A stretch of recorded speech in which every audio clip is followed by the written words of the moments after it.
Buku Redeeming Sociology yang ditulis oleh Fern Poitras itu akan sangat menolong kita untuk memikirkan kembali sosiologi, memikirkan kembali relasi manusia dengan manusia yang lainnya.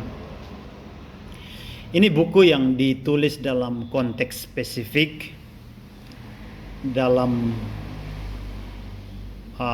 tujuan spesifik, tetapi kita akan mendapatkan manfaat yang banyak dan manfaat yang sangat berharga. Yang saya maksud itu adalah kita akan mendapat cara menganalisa secara Kristen, cara memikirkan sosiologi secara Kristen, dan itu akan memungkinkan kita untuk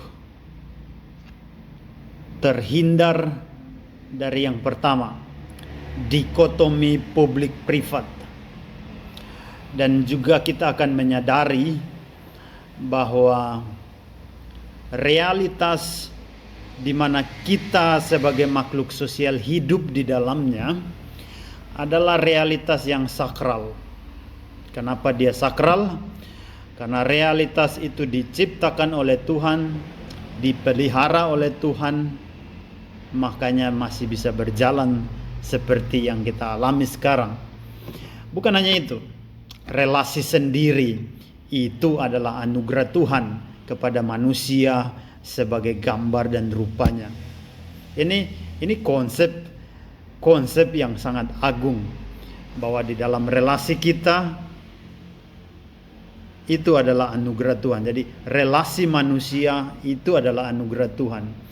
Kenapa relasi manusia yang adalah anugerah Tuhan kok malah dipikirkan secara sekuler? Kenapa relasi yang adalah anugerah dari Tuhan kok malah dipikirkan secara sekuler? Bukankah harus dipikirkan juga secara Kristen biar klop? Oke, mari kita lihat. Buku ini khusus untuk saya ya. Khusus untuk saya, buku ini menjadi kayak pertolongan yang datang tepat pada waktunya. Oke, di kelas PAK di sini saya sedang mengajar kelas PAK di salah satu SMA negeri di sini. Kami lagi berada di materi mengenai masyarakat majemuk. Saya sedang mengajak anak-anak itu untuk mulai memikirkan masyarakat dalam perspektif Kristen. Kami sudah menerapkan kerangka pikir 3 dimensi yang pernah saya bahas: kerangka penciptaan, kejatuhan, dan penebusan. Minggu lalu kami sudah menerapkan kerangka itu untuk menganalisa, mengidentifikasi bagaimana kondisi awal masyarakat saat diciptakan, bagaimana kondisi masyarakat saat dicemari oleh dosa, dan apa yang bisa orang Kristen atau orang-orang yang sudah ditebus dapat lakukan untuk menebus budaya yang sudah tercemar itu. Oke. Dan buku ini menjadi bacaan yang sangat menggembirakan buat saya ya. Buku ini akan dibaca, akan menjadi bahan pelajaran di kelas. Buku ini akan menjadi pedoman untuk menganalisa masyarakat dalam pelajaran kami di minggu depan nanti.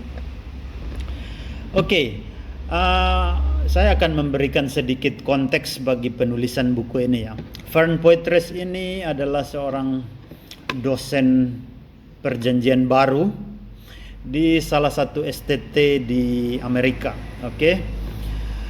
Nah, beliau ini karena bidang kepakarannya adalah Perjanjian Baru, dalam studinya, dalam pembelajarannya terhadap Perjanjian Baru, dalam riset-risetnya, lalu dia menemukan bahwa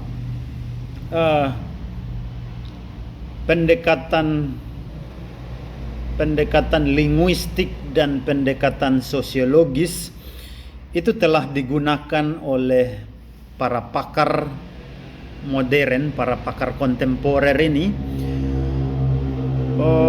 untuk mempelajari Alkitab. Oke, jadi para pakar modern dan para pakar kontemporer sekarang ini menggunakan pendekatan linguistik dan pendekatan sosiologis untuk studi Alkitab gitu. Nah, apa yang Fern Poythress observasi atau amati adalah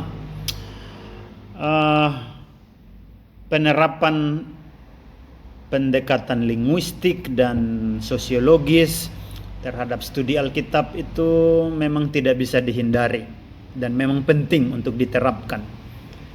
Alasannya ada dua. Karena yang pertama,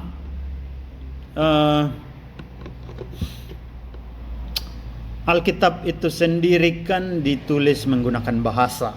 Oke, Alkitab itu ditulis menggunakan bahasa. Oleh sebab itu pendekatan linguistik perlu untuk diterapkan kepada studi Alkitab. Oke, itu yang pertama. Yang kedua, Alkitab ini juga kan ditulis di dalam satu konteks sosial tertentu. Oleh karena itu, maka penerapan pendekatan sosiologis terhadap studi Alkitab itu juga tidak bisa terhindarkan, tidak bisa dihindari, dan itu penting. Tetapi, ini pengamatan dari Fern Poythress yang akan memberikan kita kayak semacam alarm. Ini pengamatan yang akan memberikan kepada kita alarm untuk tidak secara sembrono menerapkan pendekatan-pendekatan yang ditawarkan kepada kita. Oke? Nah, bahayanya adalah begini. Para pakar ini mengambil pendekatan-pendekatan baik linguistik maupun sosiologis lalu diterapkan begitu saja kepada Alkitab tanpa mempedulikan atau dengan sengaja nggak mau tahu atau secara sadar menerapkannya. Pendekatan-pendekatan ini bahayanya yang pertama, pendekatan ini didasarkan atas asumsi-asumsi sekuler, asumsi-asumsi sains sekuler. Oke. Jadi sains sekuler itu asumsinya gini, prinsipnya gini.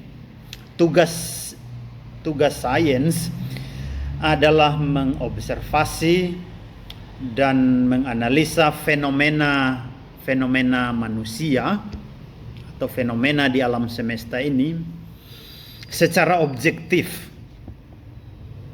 Secara objektif itu maksudnya murni objektif, tanpa ada asumsi religius sama sekali, tanpa ada presuposisi sama sekali. Mereka menganggap bahwa pendekatan-pendekatan sekuler itu netral, tidak ada kandungan iman di dalamnya, tidak ada kandungan isme apapun. Padahal itu nggak benar. Oke? Pendekatan-pendekatan ini seringkali dilandaskan kepada presuposisi atau asumsi-asumsi sains sekuler yang tadi saya bilang, bahwa tugas sains, tugas ilmu pengetahuan adalah mengamati fenomena, menganalisa fenomena tanpa embel-embel, tanpa dikaitkan sama Tuhan. Itu nggak perlu sama sekali. Nah, bahayanya apa ya? Bahayanya apa jika pendekatan atau pendekatan sekuler ini kita terapkan ke dalam studi Alkitab? Oke? Maka yang kita dapatkan adalah studi Alkitab tanpa Tuhan. Kenapa begitu?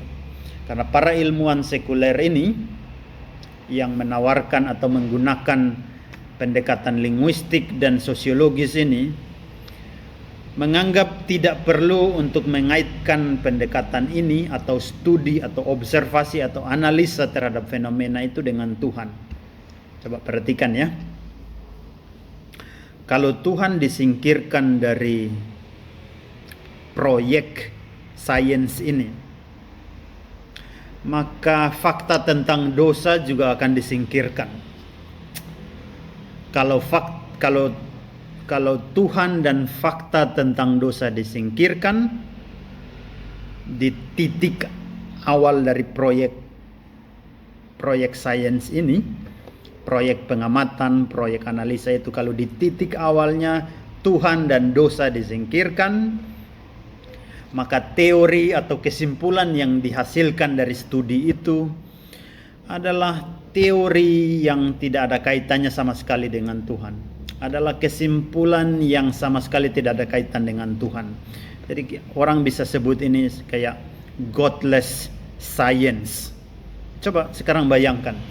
Ini pendekatan linguistik tanpa Tuhan, pendekatan sosiologis tanpa Tuhan diterapkan kepada studi Alkitab. Apa yang kita dapatkan? Studi Alkitab tanpa Tuhan. Studi Alkitab sama sekali tanpa Tuhan. Ini studi Alkitab yang ateistik.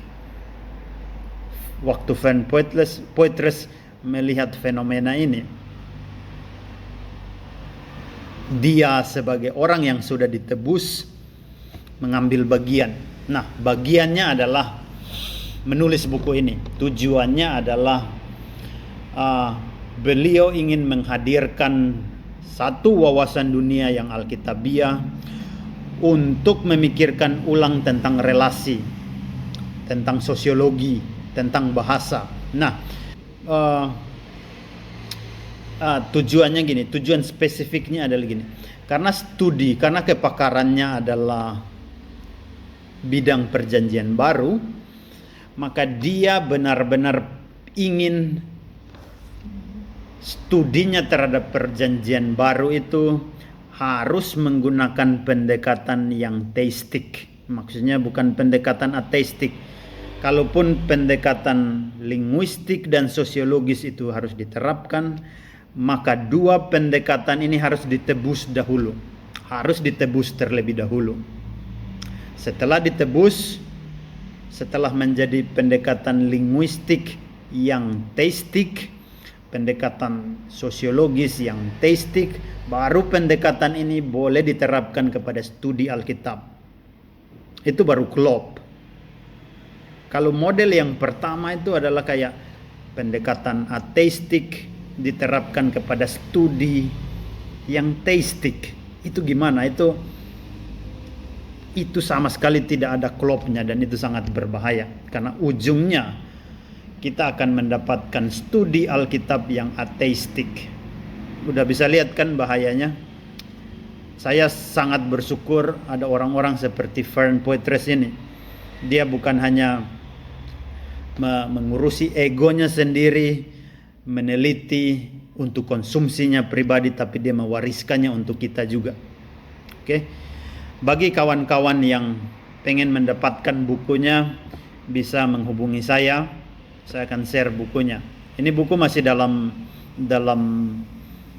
bahasa Inggris, tetapi sebenarnya itu nggak harus jadi halangan paling besar ya, karena kita udah di zaman yang maju, ada alat-alat penterjemah yang sangat bagus, bisa diterjemahkan sepenggal lalu dibaca, akan sangat membantu.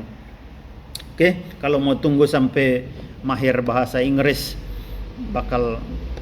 kita bakal melewatkan waktu yang banyak tanpa sesuatu yang berarti. Ini ada warisan yang bagus, kita harus baca. Oke, saya pikir demikian untuk pengantar dari bukunya Van Poitres Menebus Sosiologi. Ini dia menulis sebuah prakata untuk buku ini. Prakatanya cuma 3 halaman, tapi sangat menggetarkan hati, sangat mengobarkan semangat untuk baca terus. Silakan baca pengantar yang saya tampilkan di video ini ya. Ada 3 halaman saja, silakan dibaca. Uh, Sebenarnya selain buku Menebus Budaya ini, Fern Poitras juga sudah terlebih dahulu ya menulis satu buku khusus untuk menebus bahasa. Judulnya In the Beginning Was the Word. Ini yang ada di atas nih. Ini buku yang ditulis terlebih dahulu. Setelah itu baru beliau tulis buku menebus sosiologi ini. Jadi kita bisa lihat ya, Fern Poitras benar-benar memberikan teladan seorang intelektual Kristen yang telah ditebus. Ini anak Tuhan, orang yang sudah ditebus, yang berupaya untuk berpartisipasi dalam menebus budaya. Kalau langkah-langkah itu kita sebagai guru-guru PAK, pendeta, apologet, semua anak Tuhan mengikuti langkah kayak begitu, kita akan memiliki iman Kristen yang bukan hanya ada di dalam ruang privat, tapi itu bakal menjadi iman Kristen yang berbicara dengan suara paling keras di wilayah publik.